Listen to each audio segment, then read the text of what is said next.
Halifax looks like in the middle of a blizzard. Does winter in Halifax lead to depression? This video is the full scoop.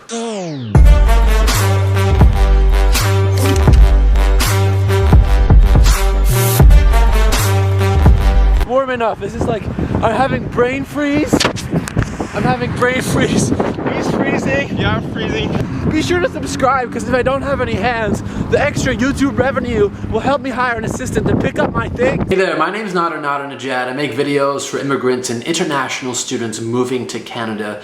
Winter in Canada, you've probably heard many things about it. It can be cold, it can be blizzardy. Absolutely not. I'm not gonna go take pictures in that. Screw Instagram. Ah, run away. Your face might freeze. Maybe your nose hairs are gonna freeze and the saliva on your face will turn into an icicle. All those things are actually kind of true. But does winter in Halifax specifically lead to depression? I have friends sending me messages all the time as I'm traveling. Nader, I'm just not having a good year. And I say, well, what's wrong? And they say, well, I feel depressed. Like ever since it started snowing and the weather got like this, I feel really depressed and I don't know why. I think the cold is leading to some sort of, depression. And obviously I'm not a doctor. I'm not assuming or saying that the weather is going to cause clinical depression. I'm talking about depressed in a state of being. You wake up, you feel kind of depressed. Not clinically depressed, but depressed, deflated. So I've experienced this living in Halifax because, it's a combination of factors. It's not just the cold, but it's also the fact that Halifax can get bleak. It has a lot of precipitation. You sometimes have a ton of cloud cover throughout the weekend, especially if it's raining. It's cloudy and wet and you get damp and it's just cold. And this combined with having to go to school or having to do responsibilities and not really having any time to relax by yourself is going to be difficult. So, does winter in Halifax cause depression? I'm gonna say not specifically, but it can certainly contribute to, a feeling of being deflated and being down on oneself. There's also seasonal affective disorder, also known as SAD, which, research into it is a big mix. Some doctors believe it doesn't exist, other ones say it does. But in reality, I do think it does contribute to, some of that sad, icky feeling. If you look in the Northwest Territories, depression rates are, rather high compared to the rest of the nation. Even if you look at snowy countries in the world where, it's constantly cold and constantly winter, people generally aren't as happy. The happiness index in, let's say Nunavut isn't going to be as high as it is in, downtown California. And that's not just for the winter, but that's for other factors as well. So let's delve into how you can fix it. So you're feeling a little bit down, a little bit gloomy. How are 5 ways you can fix it in Halifax, Nova Scotia, and get on enjoying the year? These are concrete tips, so be sure to write them down. Tip number 1, the Halifax Public Library. This is a really big one because the Halifax Public Library actually has SAD lamps. That's right, seasonal affective disorder lamps. These are lamps that emit what's very similar to daylight. And if you're not getting a lot of daylight in your life, studies have proven and people have self-reported that these lamps make you feel a lot better. Now, there's not a lot of these lamps at the Halifax Public Library because you rent them and you can bring them home for a little bit. I think they might even have one that you can use there. So just inquire, go to the Halifax Public Library. It's a beautiful building, it's a big building, and that leads me into my next tip.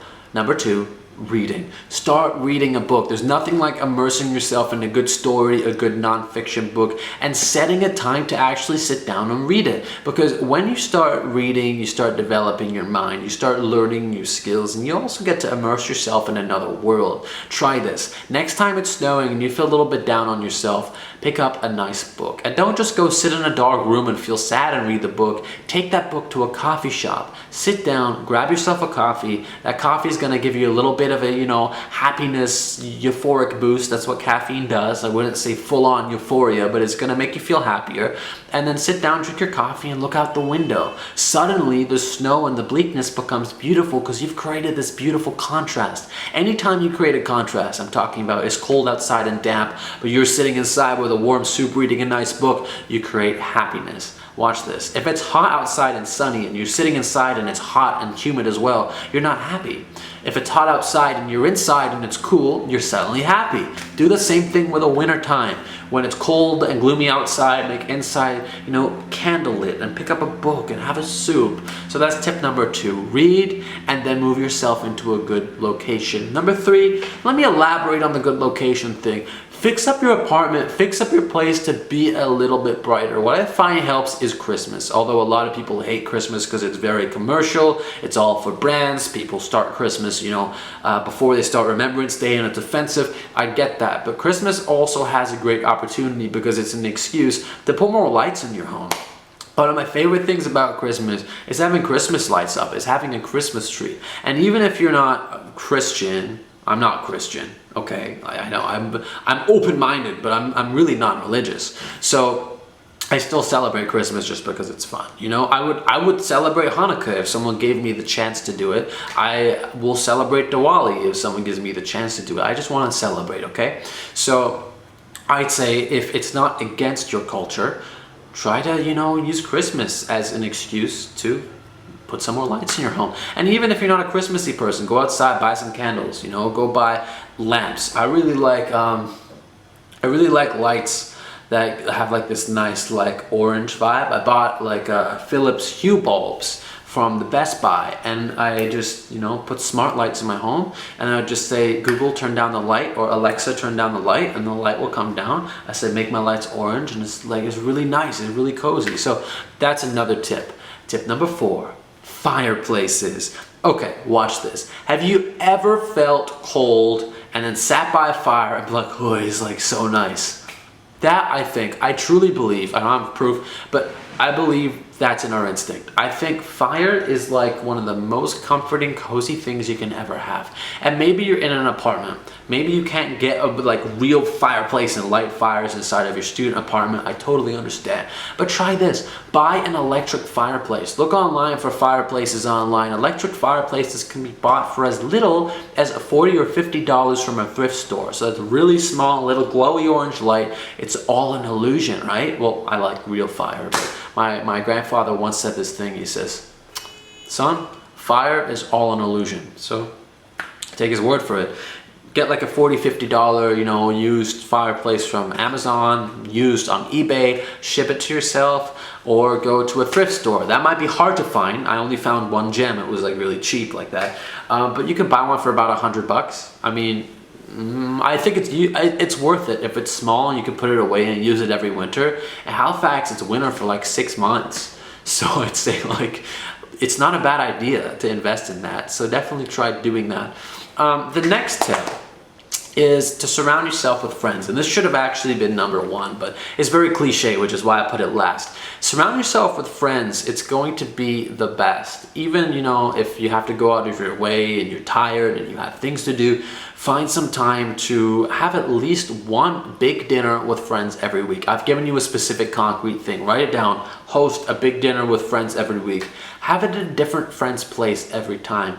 And try to make it a tradition, So invite, let's say, not 85, invite like 5 or 6 friends over of the strongest people you know. And even if you only know 2 people, your friend Jim and Bob, or your friend Rahid and John, invite 2 of them over and think, who's a few other people we can invite over? I like to have at least like 4 or 5 for a nice dinner. So I invite, let's say, I don't know Mary very well, but let's invite Mary over.